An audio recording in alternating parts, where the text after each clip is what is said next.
Vamos a entrar de lleno en la TREC. Vamos a ver qué es la TREC y te voy a dar una definición muy sencilla porque la cantidad de literatura que hay sobre TREC es inmensa y no podemos detenernos tanto. Así que vamos rápidamente a ver qué es la TREC.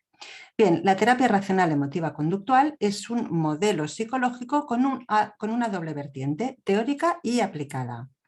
Su nombre indica que se focaliza en el cambio de pensamientos, por eso se llama racional, en el cambio de emociones y en el cambio conductual. Hay personas que van al psicólogo porque son conscientes de que han de cambiar su pensamiento, aunque no muchas, la verdad. En todo caso, lo que les perturba es que igual tienen un diálogo mental muy negativo y obsesivo que quieren eliminar. Otras, en cambio, quieren cambiar su estado emocional porque están deprimidas, angustiadas, furiosas o una mezcla de varias emociones, que es lo más común. También hay personas que quieren cambiar su conducta, como las que intuyen que sufren dependencia emocional y eso las lleva a mantener relaciones perjudiciales. La TREC se ocupa de todo esto y de mucho más, dado que puede aplicarse a cualquier tipo de perturbación. Como modelo teórico, la TREC tiene una serie de principios o supuestos básicos en los que fundamenta su metodología. Es decir, estos supuestos básicos determinan el tipo de psicoterapia y los objetivos a los que esta psicoterapia se dirige. Estos mismos supuestos son en los que se basa el entrenamiento mental intensivo. Y estos son los 5 supuestos principales. Respondemos a nuestra percepción subjetiva sobre los acontecimientos. Las formas de pensar distorsionadas provocan la perturbación emocional y conductual.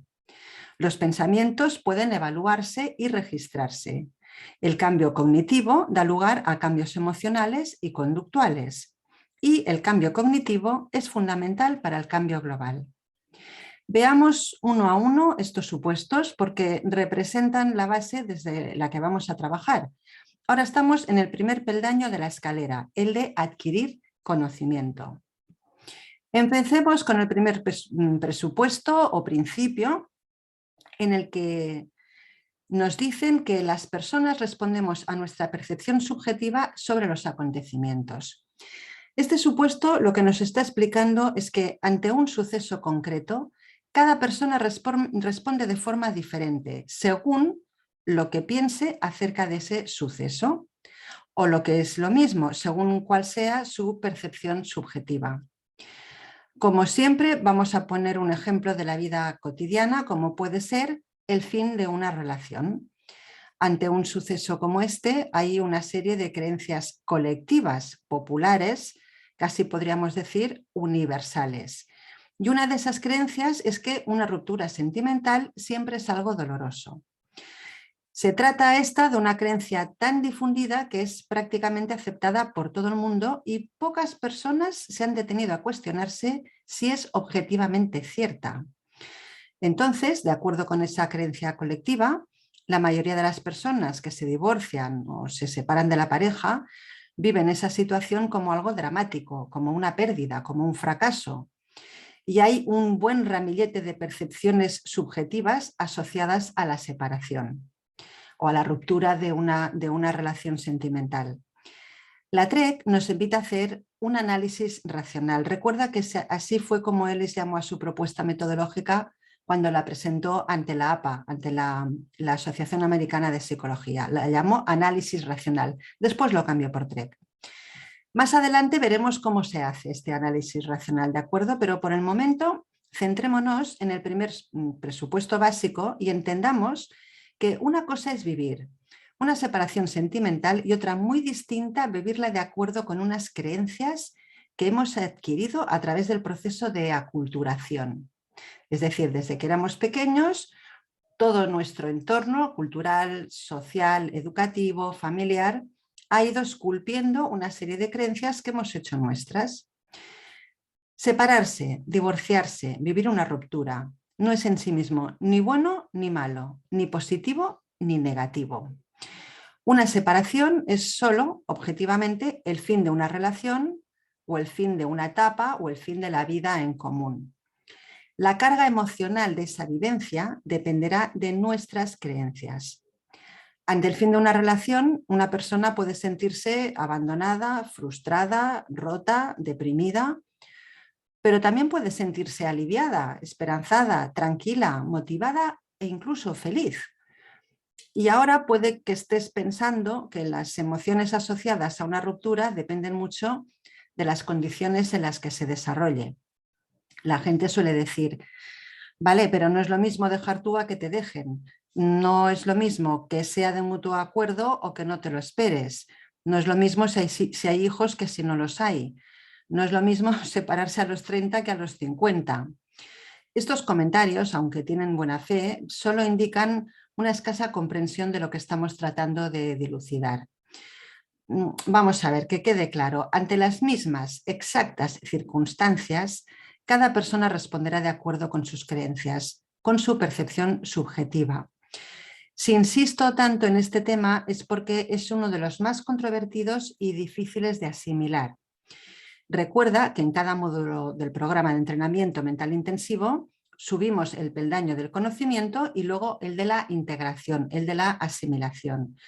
Si ahora no acabas de encajar lo que propone este primer supuesto, o incluso si crees que no estás de acuerdo en absoluto, no te preocupes. Es normal que al principio sea así.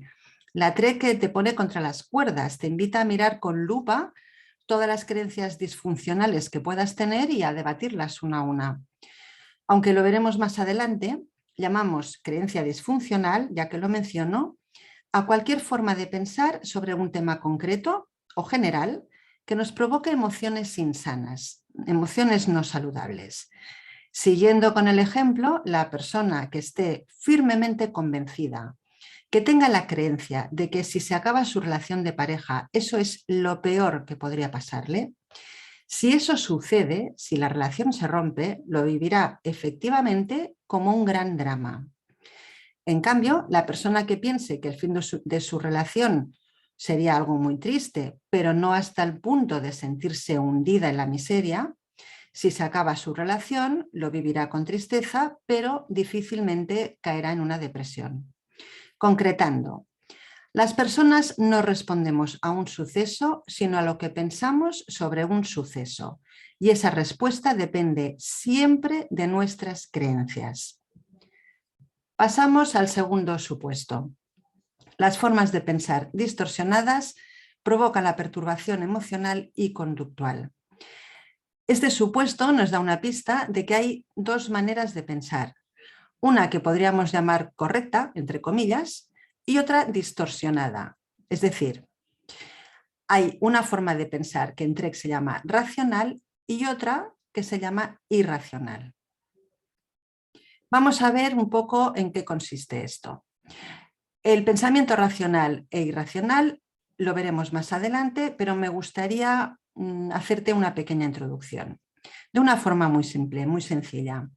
Pensar de forma racional desde la TREC es tener un tipo de pensamientos y de creencias que dan lugar a emociones saludables y a conductas eficientes, conductas encaminadas a conseguir nuestros objetivos. A la inversa, el pensamiento irracional provoca emociones insanas y conductas que nos alejan de nuestros objetivos. Este principio sostiene que el pensamiento irracional es una especie de veneno y es el mayor determinante de la perturbación emocional. Envenena nuestras emociones. No es el único determinante, pero sí que es el más importante. Por supuesto que también influye el entorno, las circunstancias, las personas, todo esto influye, ¿de acuerdo? No estamos diciendo que el pensamiento sea el único responsable de las emociones, pero sí que es el más relevante. De nuevo, la TREC insiste que aunque un suceso sea desagradable y tenga un impacto emocional en nosotros, la naturaleza de las emociones que provoque, su intensidad y su duración dependerán de lo que pensemos y no del mero hecho en sí mismo. Vamos a poner también un ejemplo para explicar estas dos formas de pensar, la racional y la irracional. Y el ejemplo que podemos coger es la pérdida de un ser querido. Estamos hablando de un suceso ante el que es completamente lógico y natural sentir tristeza. Desde la TREC se considera que la tristeza es una emoción sana, una emoción con la que puedes convivir, que no limita tu vida, aunque sea una emoción negativa, pero es una emoción sana.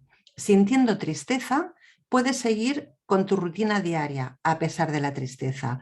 Puedes atender tus obligaciones profesionales y familiares.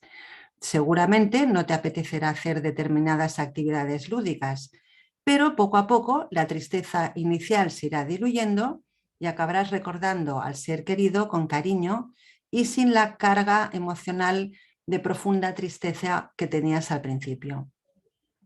Cuando una pérdida se experimenta de la manera que acabo de describirte, con toda seguridad tus creencias son racionales.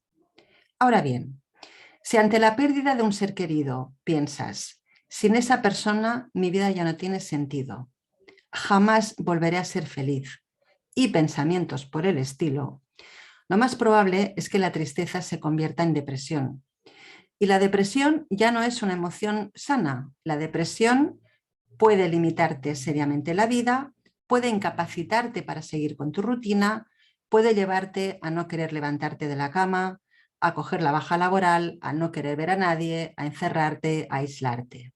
Es una emoción insana. En este caso, lo que determina esa respuesta emocional es lo que piensas otra vez sobre la situación. Nunca volveré a ser feliz, ya no puedo soportarlo, mi vida no tiene sentido. Esas son formas de pensar irracionales que provocan emociones insanas, como la depresión, y conductas disfuncionales como el aislamiento. ¿Ves la diferencia entre pensamiento racional e irracional? Este segundo supuesto nos dice que el pensamiento irracional es distorsionado, distorsiona la realidad. Hay muchos tipos de distorsiones en el pensamiento, se las llama distorsiones cognitivas. Un ejemplo de distorsión cognitiva podría ser la generalización. Nunca volveré a ser feliz. Ese nunca es un pronóstico, es una instrucción que sin querer te estás dando. Tengo que decirte que la mayoría de las distorsiones o de las creencias irracionales son inconscientes. No es que uno quiera pensar irracionalmente adrede, nada de eso, ¿eh? Las creencias irracionales están tan arraigadas en nosotros que se han convertido en formas de pensar automáticas, repletas de distorsiones. En resumen, ante la pérdida de un ser querido se puede reaccionar con emociones y conductas sanas o bien con emociones y conductas insanas, y ello depende de nuestras creencias, de que sean racionales o irracionales. Pasamos al tercer principio o supuesto de la TREC, y este afirma que las cogniciones pueden evaluarse y registrarse. Verás, antes de que apareciera la psicología cognitiva, esto era impensable.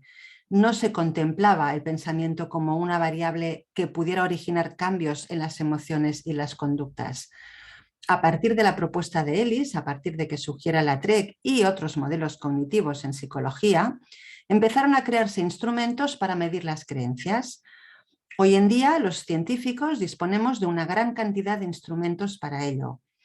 Mira, solo los creados desde el marco de la TREC son 49 instrumentos, todos ellos en versión original en inglés y sin contar las traducciones que se han hecho a varios idiomas en distintos países. Es decir, disponemos de recursos objetivos y científicamente validados para registrar y evaluar las cogniciones y para saber qué tipo de distorsiones cognitivas tiene una persona, qué tipo de creencias irracionales la conducen al sufrimiento emocional, a no conseguir relacionarse adecuadamente, a cometer siempre los mismos errores, a mantener conductas desadaptativas o a desarrollar trastornos psicológicos. En España también tenemos instrumentos que se han validado para usarse con garantía científica y precisamente este es uno de los temas a los que me he dedicado en mi labor como investigadora.